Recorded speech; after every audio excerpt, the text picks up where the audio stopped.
Paulo Scoldi.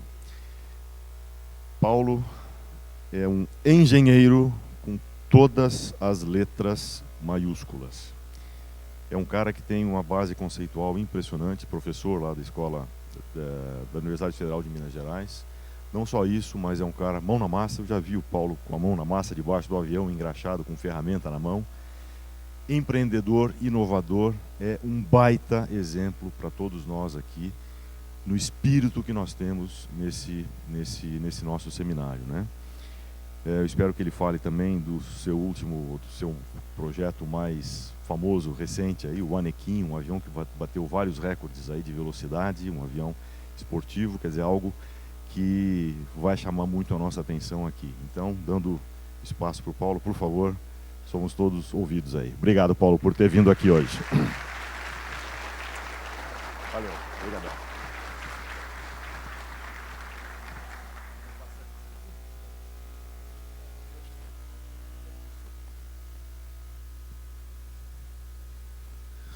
Bom dia, pessoal. É um prazer muito grande estar aqui. O convite do Pedrotti, da Tânia, do Ranieri, de vir falar para vocês.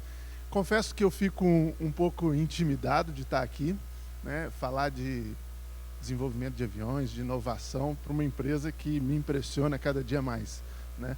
Vocês fizeram aí, poucas semanas atrás, um primeiro voo que impressiona qualquer pessoa que entende de engenharia aeronáutica no mundo e que não entende também, né?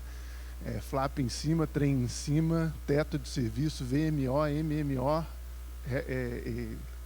leis normais de controle lá do fly-by-wire. Isso é impressionante. Para mim, me impressiona muito o número de primeiros voos que vocês têm feito nos últimos anos, né? Só quem passa pela experiência de um primeiro voo, que, me desculpem as mães aqui, é quase que como um parto, né? Sabem a dificuldade que isso é. E o número de primeiros voos que vocês fazem é assustador, né? Então, eu me sinto intimidado de vir aqui falar para vocês sobre inovação, sendo que inovação, a palavra vem de in, que é em, e noves, que é fazer alguma coisa nova, né? Fazer algo novo em alguma coisa. E eu não sei se eu faço algo novo na aviação, provavelmente não. Provavelmente eu simplesmente junto coisas que estão por aí, às vezes do esporte motor, né, dos carros, e coloco no avião e faço isso funcionar de alguma forma. Mas o que eu queria trazer para vocês é simplesmente um pouquinho da minha vida fazendo esses aviões e de como que eu consigo fazer isso num ambiente que é bem pior do que o ambiente da defesa no Brasil, né? Que é o ambiente da educação no Brasil, né? Como fazer isso dentro de uma universidade sem, não vou dizer sem recursos, mas com baixíssima credibilidade para obter recursos, e seja eles financeiros, seja ele tecnológico, seja ele de infraestrutura, mas que de alguma forma tem funcionado para mim na UFMG. E o que eu queria trazer para vocês é essa minha experiência fazendo isso, né? O nome da minha palestra é A Bicicleta, as Montanhas dos Aviões. É um título um pouco provocativo. Eu vou tentar mostrar coisas que eu aprendi durante a minha vida não fazendo aviões, que funcionam para mim quando eu estou fazendo os aviões. Antes de falar sobre os meus aviões, eu gostaria de começar minha palestra com essa frase, né? The best airplane is merely the expression of human thinking and dreaming. People are always the story, né? Eu roubei essa frase de um e-mail de um colega meu que trabalha aqui, não sei se ele está aqui hoje, do Renato Ruas, e quem disse isso foi o Just Sutter, né, o pai do 747. E essa frase é muito importante para mim, porque ela me remete a esse cara, que alguns conhecem, que é o professor Cláudio Barros, né, que foi o criador da engenharia aeronáutica na UFMG, e que para mim foi muito mais do que um professor ou um mestre, mas foi quase que um pai, né? O Cláudio sempre teve esse objetivo de fazer o melhor. Ele não queria fazer um planador, ele queria fazer o melhor planador de um determinado contexto, né? E foi dele que eu herdei, talvez, esse desejo de fazer aviões de corrida, de aviões de competição, aviões de bater recorde, de fazer o melhor dentro daquele contexto que eu estou inserido, né? Mas o Cláudio, ele muito mais do que isso, ele prezava pela formação das pessoas. Não só da formação tecnológica, técnica, mas da formação humana e pessoal das pessoas. E todos aqui que foram alunos do Cláudio, que viveram com o Cláudio, sabem disso, né? E essa frase, para mim, ela é a representação máxima do que deve ser o meu trabalho na UFMG. Vários aqui foram meus alunos, né? Aprenderam alguma coisa comigo, como fazer ou talvez como não fazer, porque a gente é muito mais contra-exemplo do que exemplo na vida da gente, né? E sabem que o Cláudio tinha essa preocupação de dar esse exemplo para as pessoas que estavam com ele, né? Então, tudo que eu vou falar aqui é uma busca incansável pela vaidade das vaidades. Bater recorde mundial, ganhar competições, vale nada, passa, né? Mas o que fica são os meus alunos. E esses alunos estão frutificando aqui na empresa, e isso para mim é o que dá a maior satisfação. Tenho certeza que para o Cláudio também era isso. Bom, mas então vamos começar a falar do título da minha palestra, né? A bicicleta, as montanhas e os aviões. Eu trouxe isso porque eu aprendi muita coisa de como eu trabalho fazendo 2 esportes na minha vida. O Otto sabe que eu nunca tive eu já tive outro peso que não esse, né? Antes de ter esse peso, eu era um ávido bicicleteiro, como se diz em Minas, e um escalador de montanhas, né? E com esses 2 esportes eu aprendi padrões que hoje eu acho que me ajudam muito a seguir em frente. Eu gostaria de compartilhar um pouco disso hoje com vocês, né? O primeiro deles é escalar uma montanha. Por que uma pessoa, em sã consciência, escala uma montanha? Muita gente vai achar, não, o cara que escala uma montanha é um cara louco, né? É um desses cara de esporte radical, maluco, né, o uhu da vida, que quer arriscar a sua vida. Não, não é. Muito pelo contrário. Provavelmente um cara que escala uma montanha é um cara que tem uma capacidade de autocontrole e de medir riscos muito mais aguçadas do que nós, meros mortais, né? Perguntaram uma vez para o Sir Edmund Hillary, que junto com o Sherpa Tseng Norgay escalou pela primeira vez o Everest. Por que você escalou aquela montanha? Ele pensou e, sem hesitar muito, ele respondeu, porque a montanha estava lá, né? E para a maioria das pessoas, escalar uma montanha se resume a alcançar o topo, alcançar o cume. Mas eu pergunto, será que é isso mesmo que um escalador quer ao subir uma montanha? O outro esporte que eu pratiquei muito, as fotos evidentemente não são minhas, né, fazendo esporte. Depois, quando eu vou falar de avião, as fotos são minhas, mas aqui não. Foi o ciclismo. E sobretudo, o ciclismo em estradas. O ciclismo, de uma maneira geral, é um esporte muito interessante, porque é a tentativa do ser humano de manter o corpo dele produzindo uma quantidade de potência, né, a máxima possível para aquele corpo. O problema é que você tem uma distância, um tempo a manter o seu corpo gerando aquela quantidade de potência. Então, a grande parte do aprender a praticar esse esporte é conseguir controlar o seu corpo para ele atingir o regime máximo de potência que você consegue para aquela distância, para aquele tempo que você precisa percorrer. Se a distância for menor, você consegue gerar mais potência. Se a distância for maior, você tem que reduzir a sua geração de potência, né? A grande dificuldade disso é saber aonde que você vai chegar. Quão longe eu tenho que ir, né? Em geral, as estradas que a gente vai andar de bicicleta, a gente não vê o final da reta. A gente não sabe quantas curvas vão ter pela frente. A gente não sabe quantas subidas ou quantas descidas nós vamos ter que passar. Voltando no montanhismo, né? Ele não quer parar. Parou. Voltando no montanhismo, a história do cume de novo, né? Será que é de fato o cume aquilo que o escalador quer chegar? Eu vou dizer para vocês que não é. O cume nada mais é do que um pretexto para onde a gente quer chegar, né? Se o Everest não fosse a montanha que o Hillary queria escalar, se fosse outra, ele iria escalar do mesmo jeito, sendo lá outro cume, né? a razão pela qual uma pessoa pratica esse esporte ou se coloca em risco para chegar no topo de uma montanha não é o cume, mas sim o processo como todo, a jornada. Tem uma frase que um cara que eu trabalhei com ele, vou falar muito dele aqui, que é o Paul Bonhomme, fala muito, e que eu acho que é mais do que verdadeira, é que happiness is not a destination, happiness is a journey. A alegria está no processo de chegar naquele cume. E o processo de chegar naquele cume inclui o sonho com o cume, a preparação para ir fazer aquela escalada, o encontrar uma equipe que vai fazer aquela escalada junto com você, porque é praticamente impossível, são pouquíssimos os casos de quem vai escalar uma montanha sozinho, solo. O processo de caminhar até aquela montanha, passar por vales, rios, pequenas vilas, né? A escalada em si, que inclui o que a gente chama de crux, que é a parte mais difícil, onde você expõe, onde provavelmente você pode até morrer fazendo aquilo. De fato, chegar ao cume, né? Olhar até onde a vista alcança, né? Ter aquela sensação, aquela satisfação de missão cumprida, mas lembrar que precisa descer, né? Porque outras montanhas vão aparecer na nossa frente. No ciclismo, a gente pode praticar ele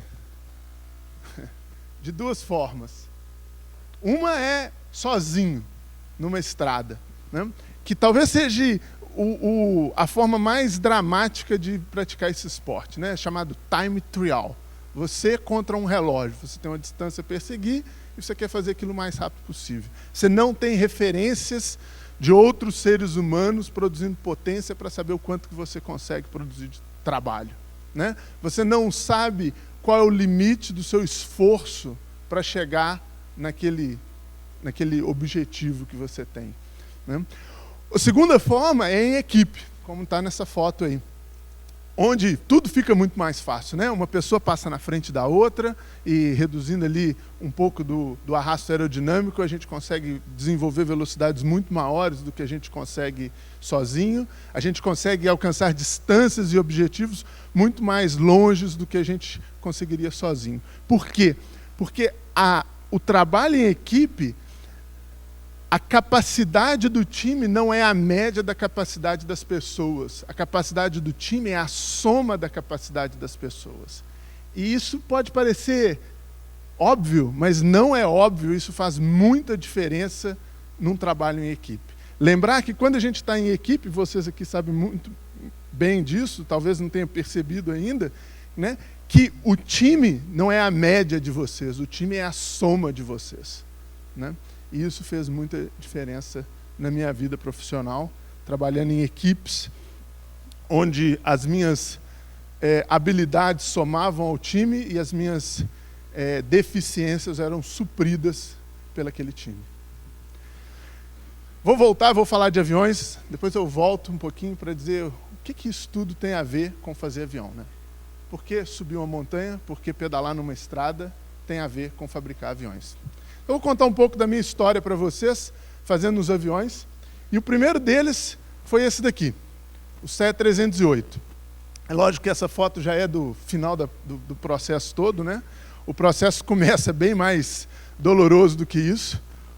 O processo, esse negócio aqui está completamente maluco, eu não vou conseguir seguir com esse não. Vou tentar com esse.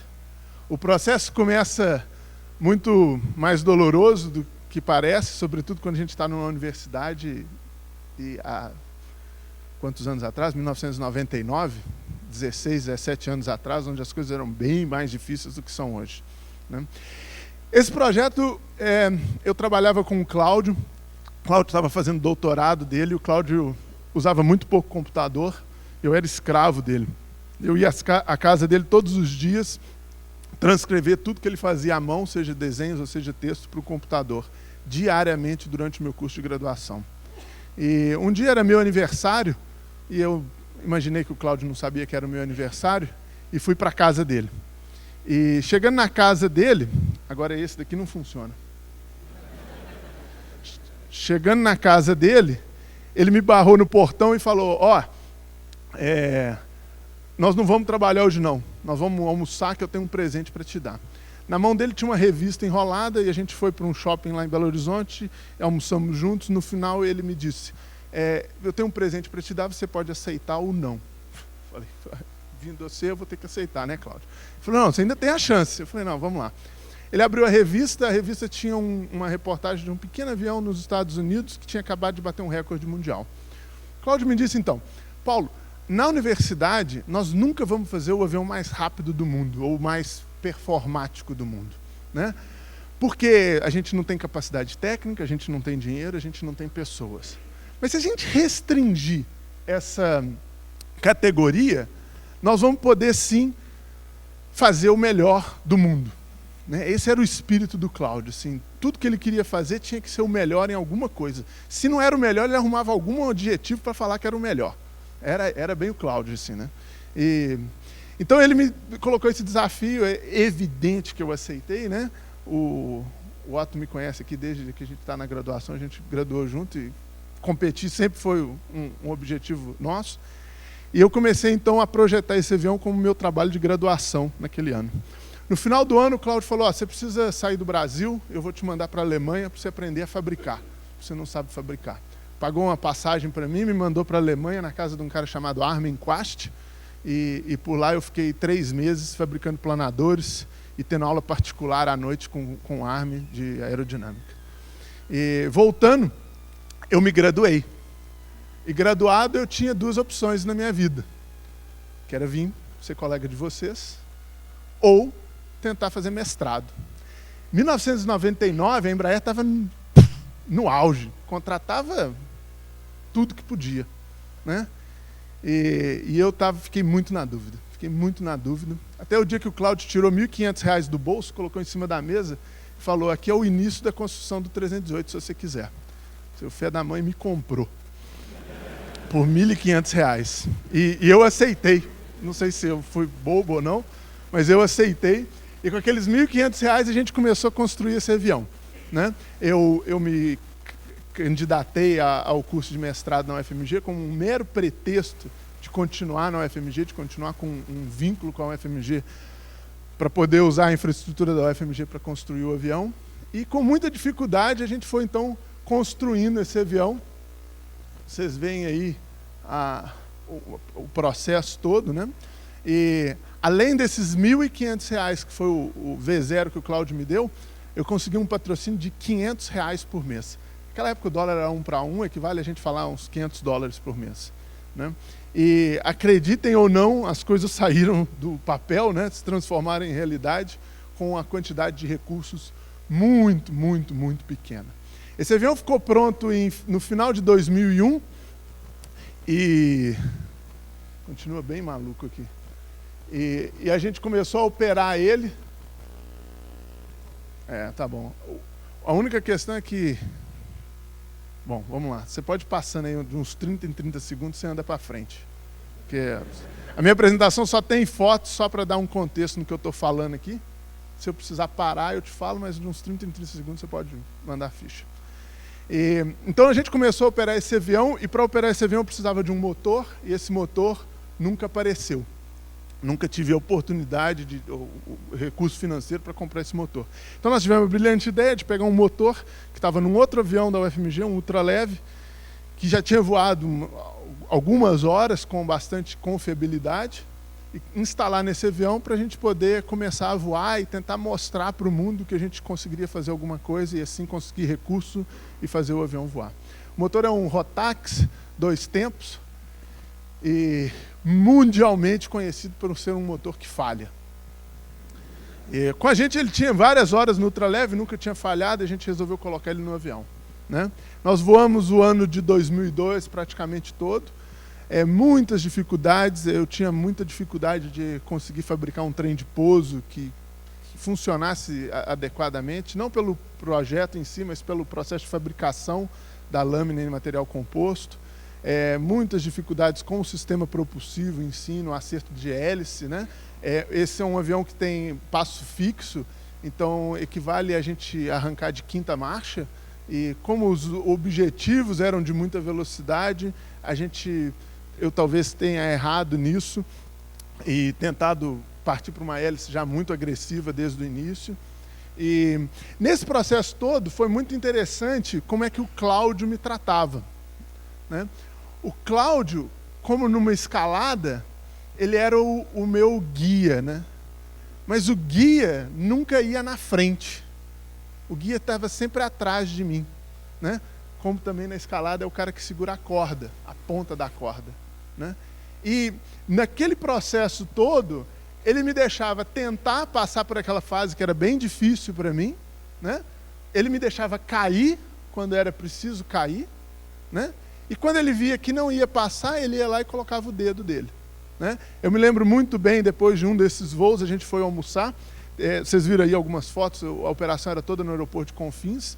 O avião ficava guardado no saguão do aeroporto de Confins, como uma exposição da UFMG. O dia de voar, a gente arrastava ele pela rua, entrava num portão e ia voar. E eu me lembro muito bem do Cláudio me chamando uma hora no almoço, depois de um voo desse, falou: Paulo, agora está comigo. Você está fazendo muita coisa errada. E agora eu vou cuidar disso um pouco. E ele fez alguns voos sob o comando dele, eu aprendi um monte naqueles voos, né? E daí ele me deixou seguir em frente, para passar para a gente.